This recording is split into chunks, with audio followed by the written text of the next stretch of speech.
কাঁঠালতলী কাণ্ডে পুলিশের ধরপাকড় অব্যাহত, আটক আরও এক অভিযুক্ত।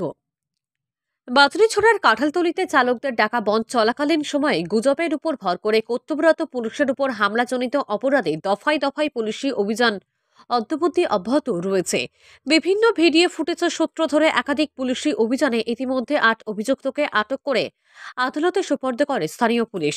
অনুরূপ এক অভিযানে শুক্রবার রাতে ৩ জনকে কাঁঠালতলী পুলিশ আটক করলেও এদের মধ্যে একজন জড়িত বলে শনিবার থেকে আদালতে সমঝে দেন কাঁঠালতলী পুলিশের ইনচার্জ রিন্টু গগৈ।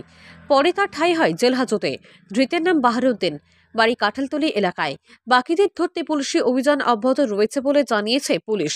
প্রসঙ্গত উল্লেখ্য, গত ৫ই জানুয়ারি শুক্রবার হিট অ্যান্ড রান আইনের বিরুদ্ধে মোটর ইউনিয়নের ডাকা ভারত বন্ধে পাথারকান্দির কাঁঠালতলীও বন্ধ চলাকালীন সময়ে সৃষ্ট মতানৈক্য একাংশ পিকেটার্সরা গুজবের উপর ভর করে অন্যায়ভাবে কর্তব্যরত পুলিশ কর্মীদের উপর চড়াও হন। এতে পুলিশের একাংশ কর্মীরা চরম হেনস্থার শিকার হন।